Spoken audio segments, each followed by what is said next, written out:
Assalamu alaikum. This is Mohammad Hussain welcoming you to the English news from Btv-Chattogram. Let's begin with the top stories. Prime Minister Tariq Rahman urges for members to serve with courage, integrity and professionalism.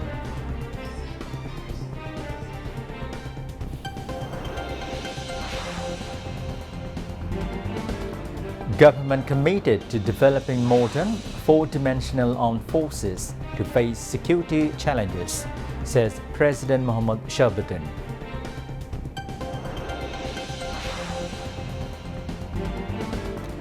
Government to update media laws to meet evolving digital realities, informs Information and Broadcasting Minister.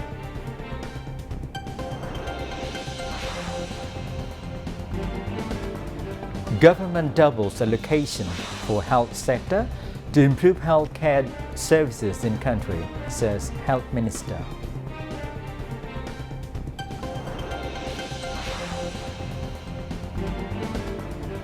Iranians flock to funeral of Iran's Supreme Leader Ayatollah Khamenei at Grand Mosque Square in Tehran.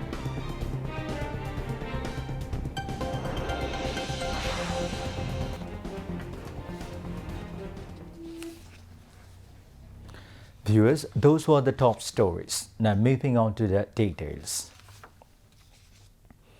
Prime Minister Tariq Rahman urged the President Guard Regiment (PGR) to ensure that security arrangements do not create a barrier between the head of government and the public. The Prime Minister made the remarks while addressing the 51st founding anniversary program of the President Guard Regiment (PGR) at Dhaka Cantonment today. The Prime Minister urged the PGR to formulate security strategies in such a way that the people do not feel isolated from the head of government. About modernizing the security forces, Tariq Rahman said the government has undertaken plans to further modernize specialist forces, including the PGR and the SSF alongside the armed forces. Referring to the history of the regiment, Tariq Rahman said it was initially established on July 5, 1975, as the President's bodyguard unit to ensure the security of the President and other important state dignitaries. Later, on September 19, 1975, the then Army Chief Major General Ziaur Rahman renamed it the President Guard Regiment, a move that gave the force greater confidence and dynamism, he added. জনগণ যাতে নিজেদেরকে সরকার প্রধান থেকে বিচ্ছিন্ন মনে না করেন। একটি গণতান্ত্রিক সরকারের প্রধান হিসাবে আমি জনগণের বিশ্বাস এবং ভালোবাসার উপরে আমার আস্থা এবং নির্ভরতা বজায় রাখতে চাই। সুতরাং নিরাপত্তা কৌশল যাতে সরকার প্রধান থেকে জনগণ থেকে দূরে ঠেলে না দেয় সেদিকে বিশেষভাবে লক্ষ্য রাখার জন্য আমি আপনাদের প্রতি বিশেষভাবে আহ্বান জানাই। সশস্ত্র বাহিনীর পাশাপাশি পিজিআর কিংবা এসএসএফ এর মতন সফিস্টিকেটেড বাহিনীগুলোকেও সরকার আরও আধুনিকায়নের পরিকল্পনা গ্রহণ করেছে। এই বিষয়ে যথা নিয়মে পদক্ষেপও গ্রহণ করা হচ্ছে। আমি বিশ্বাস করি সশস্ত্র বাহিনী যদি দেশপ্রেমে উদ্বুদ্ধ হয়ে কঠোর নিয়মবর্তিতা অনুসরণ এবং পেশাদারিত্ব বজায় রাখেন তাহলে দেশের সার্বভৌমত্ব আর কখনোই হুমকির সম্মুখীন হবে না বলে আমি বিশ্বাস করি ইনশাআল্লাহ। পিজিআর এর মতন বিশেষায়িত বাহিনীর সর্বোচ্চ সফলতার জন্য আধুনিক নিরাপত্তা কৌশল এবং প্রযুক্তিগত দক্ষতা অর্জনের পাশাপাশি প্রতিটি সদস্যের সাহস, সততা, বিশ্বস্ততা, সর্বোচ্চ পেশাদারিত্ব, নিয়মবর্তিতা এবং সর্বোপরি চেইন অফ কমান্ড অনুসরণ এই বিষয়গুলো কঠোরভাবে মেনে চলা অপরিহার্য। Brigadier General Ghulam Arikul Alam, Commander of PGR, spoke on the occasion. Prime Minister Defence Advisor Brigadier General retired Dr. A.K.M. Samsul Islam, Cabinet Secretary Dr. Nasimul Ghani, Prime Minister's Principal Secretary ABM Abdul Sattar and Air Chief Marshal Hussain Mahmud Khan were present at the event. At this time, Prime Minister Tariq Rahman cut the anniversary cake. Earlier, when Prime Minister Tareq Rahman arrived at the PGI headquarters on the occasion of its 51st founding anniversary, he was welcomed by Army Chief General Wakar and the PGR commander. The Prime Minister inspected the quarter guard of the PGR and signed the visitor's book. Later, the Prime Minister planted a tree sapling there. The Prime Minister then participated in a photo session with officers and Chaikos of the Presidential Guard Regiment. President Mohammad Shahbuddin said the government remains committed to transforming the country's armed forces into a modern, four-dimensional force capable of addressing evolving security challenges. He said this while addressing a function marking the 51st founding anniversary of the President Guard Regiment, PGR, at Dhaka Cantonment today. He said the government has adopted a Bangladesh-first policy in formulating defense plans, enhancing deterrence capabilities and shaping national security strategies. The President expressed hope that the implementation of these initiatives would strengthen the overall capability and efficiency of the armed forces and further modernize the country's defense system, making it more effective and resilient. Describing the PGR as a specialized, disciplined and professional unit of the Bangladesh Army, the President said it has been playing a vital role in ensuring the security of the VVIPs, noting that the global security landscape is changing rapidly. The President called upon PGR personnel to attain the highest standards of professionalism, discipline and a technology-driven capability. He also asked PGR members to remain sensitive and responsible so that security measures do not hinder normal interaction and cordial relations between important personalities and the public. Later, the President cut a cake marking the regiment's 51st anniversary. Earlier, President Mohammad Shahbuddin inspected the guard and signed the visitor's book. He also took part in a photo session. Prime Minister Tareq Rahman has directed the authorities concerned to formulate a comprehensive action plan to reduce carbon emissions and enhance Bangladesh's carbon credit potential, aiming to position the country to benefit from the growing global carbon market. The directive came at a meeting on climate change held at the Prime Minister's office in the Cabinet Division at the Bangladesh Secretariat today. During the meeting, the Prime Minister underscored the importance of expanding the use of renewable energy, promoting environmentally friendly technologies in the industrial sector, improving energy efficiency, conserving forests and undertaking large-scale tree plantation programs to increase carbon absorption. He also instructed the authorities to prepare realistic strategies to capitalize on Bangladesh's opportunities in the international carbon market. The Prime Minister stressed the need to ensure transparency in carbon credit management, establish a reliable national database, and strengthen coordination with international organizations to facilitate carbon credit generation and trading. To streamline the country's efforts, he directed the formation of a committee to enhance coordination among the relevant ministries and agencies working toward securing carbon credits. Ministers and senior officials attending the meeting said effective implementation of emission reduction measures would significantly improve Bangladesh's prospects of earning carbon credits in accordance with international standards. Prime Minister Tareq Rahman has unveiled a commemorative postage stamp on the occasion of the National Rural Development Day 2026. With the theme, Developed Villages, Prosperous Nation, Bangladesh First, the Prime Minister unveiled the postage stamp at his Cabinet Division office in the Bangladesh Secretariat today. A commemorative postage stamp of 10 taka, a first day cover and a taka 5 data card were released on the occasion.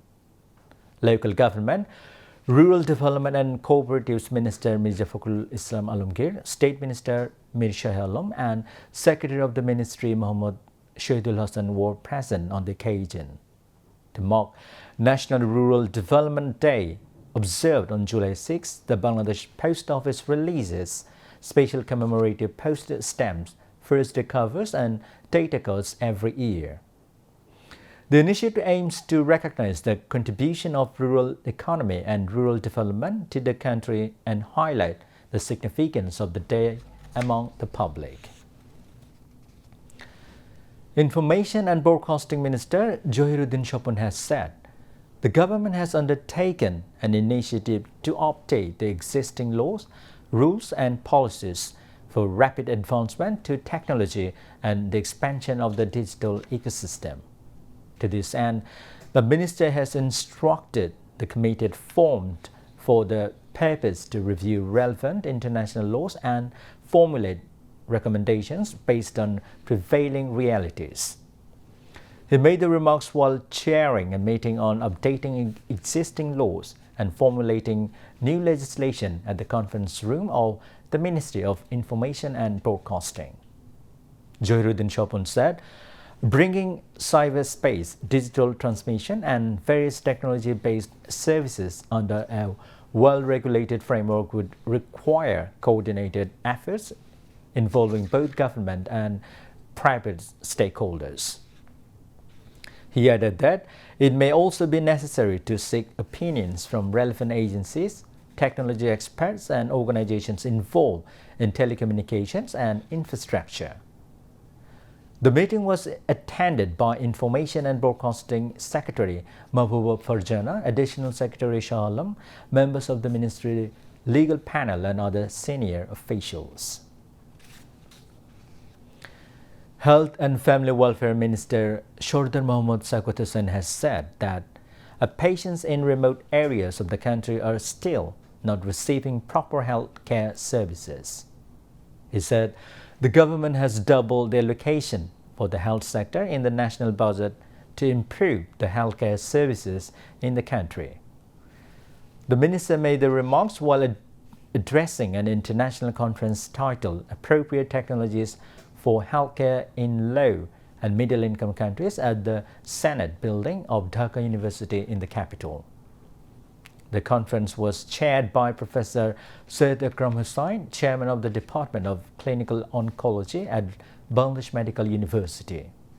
The event was addressed, among others, by BMU Vice-Chancellor Professor Dr. F.M. Siddiqui, University of Dhaka Vice-Chancellor Professor ABM Ubaidul Islam, Bangladesh University of Engineering and Technology BUET Vice-Chancellor Professor Ikramul Haq, Diabetic Association President, National Professor A.K. Ajad Khan and other distinguished guests.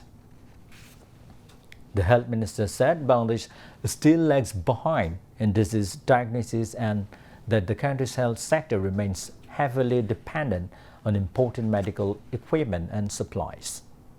He added that the government is willing to provide all necessary support and incentives for technology, research and any new innovations aimed at extending healthcare services to the grassroots level. Now, international news.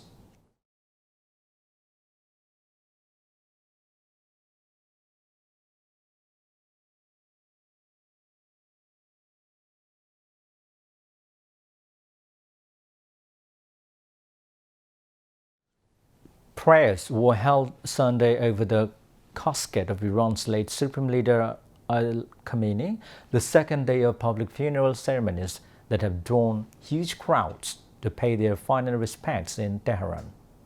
Ayatollah Jafar Savani, one of Iran's most senior religious figures, has led the prayers for the slain Khamenei and 4 members of his family at Tehran's Grand Masala complex at the holy city of Qum.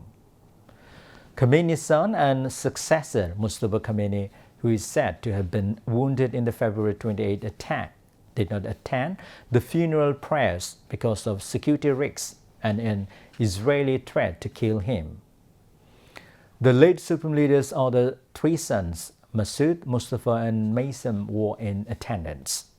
Attendees included President Masoud Pezeshkian, Consultative Assembly Speaker Mohammad Bagher Ghalibaf, and Judiciary Chief Ghulam Hussain Mohsin AG.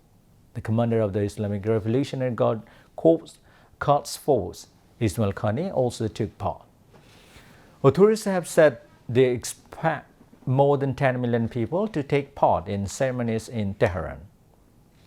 Sunday was declared a public holiday across Iran, and later in the day, Khamenei's body will be moved from the Grand Mosala complex, where it is lying in state in preparation for processions through the capital on Monday. It may be mentioned that the ceremonies began on Friday, which was dedicated to foreign dignitaries, while public mourning ceremonies are continuing through the weekend. On Monday, millions of people are expected to take part in a funeral procession through central Tehran, likely towards Maidan-e-Inqilab or Revolution Square. The funeral spans a week and several locations in Iran and Iraq. On Tuesday, a commemoration ceremony will be held in Qum, the religious city in central Iran. On Wednesday, the bodies are expected to be flown to Iraq, to Najaf and Karbala, home to shrines of Imam Ali and Imam Hussain, which are scared to millions of Shia Muslims. They will then be flown back to Iran on Thursday, to Mashhad, Khamenei's home city, where the burial will take place at the shrine of Imam Raater. The U.S. has marked its 250th birthday with fireworks and flyovers, but celebrations across the country were complicated by extreme weather. Concerts, historical reenactment, and parades were held in all 50 states for America's 250th birthday. The 4th of July federal holiday commemorates the 13 U.S. colonies signing the Declaration of Independence in 1776 to end British rule. In Washington, D.C., organizers put on a 40-minute fireworks display, attempting to break a world record. In New York, Mayor Joran Mamdani lit up the Empire State Building after Navy jets soared over the city and tall ships took to its harbor. During a rally in Washington's National Mall, in his late-night speech, U.S. President Donald Trump said the American dream is back. He also thanked U.S. heroes, praised American ideals, argued for the passage of the Safe America Act, and again slammed communism. Despite the celebrations, Trump has been criticized for making himself central to the milestone and politicizing the celebrations.